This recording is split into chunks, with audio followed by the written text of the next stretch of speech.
I'll be honest with you guys. I've partied, I've drunk, I've had sex before marriage. I've done it all, bro. And I'll let you know that I was a sinner in need of grace. I realized that it wasn't by my righteousness I'd be saved. I realized that I couldn't do it in my own strength. But Jesus said that if we give our lives to him and say, not my will be done, but your will be done, he can free us from that sin. If we say, God, I don't want to live for myself. I want to live for you and full-heartedly. And we give our lives to Jesus, baptism, dying to ourselves, burying our old self, and rising as a new man. He said, I will fill you with my Holy Spirit, and that you will be a new creature. You will have a new heart, a new desires. And in that moment in my life, a couple years ago in 2020, I said, God, I want to live for you. I want to give it all up to follow you. I called out on his name, and he filled me with his Holy Spirit. Changed my life, changed my heart, gave me a new desires. I went from a drug dealer, went from a fornicator to a person with new heart and new desires. A man preaching the gospel to people. And I'm not ashamed to say I serve Jesus Christ, that I'm no longer in partying and doing all that stuff. And it's not by my righteousness I'm saved, but it's by God's grace I am saved through faith. No matter how hard you try to live for God, it's not by your righteousness you're saved. It's not by your works that you're saved, but it's by the grace of God that we've been saved. And his blood continually washing us white as snow.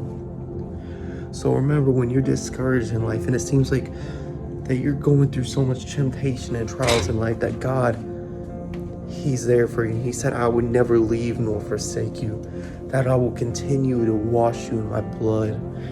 I will continue to be there for you. He said, I never leave you nor forsake you. He said that even when trials and stuff are going on, that I have plans to give you a hope and a future. That's our promise from God. That's our promise. If you continue to walk with him, you continue to lay down your life and choose to serve him, that he will be with you, that he will never leave you, that even when you leave him, that even when you leave his presence and try to leave and run away from him, he said, I will never leave you. I will never forsake you. He loves you so much that even when you don't choose to serve him, he'll choose to love you. He'll choose to protect you.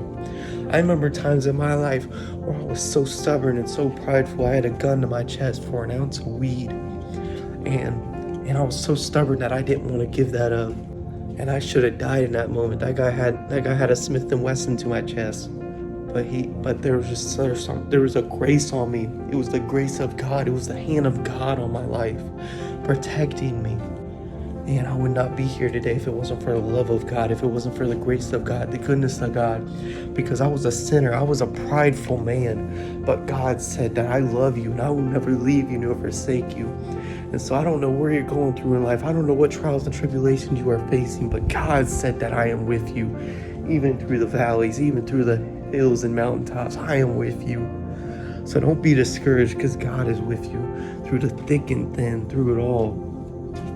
And now we can call on his name. He said even when you fall 7 times, a righteous man gets back up. So at times you're going to fall and stumble, but that's why we have the grace and mercy of God.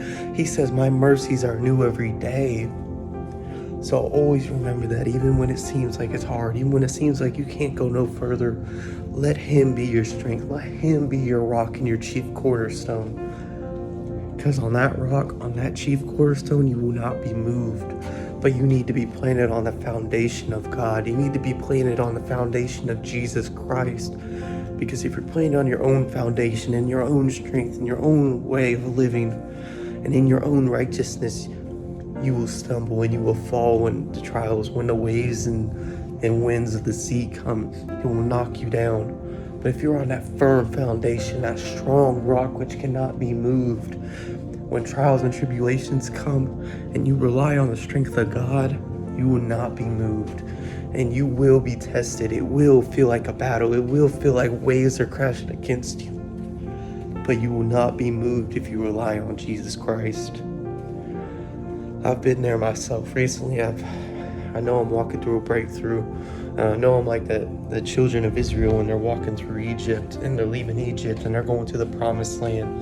And lately it feels like I've been tried and tested and I've been tempted by the enemy. But I'll tell you what, I'm going to walk into that promised land. I'm not going to be like I'm not going to be like their fathers where they couldn't enter Israel. For 40 years they walked in the wilderness. Don't prolong the will of God because you want to choose to serve the things that were in the past. Choose to follow God. Deny yourself. Take up your cross and follow me.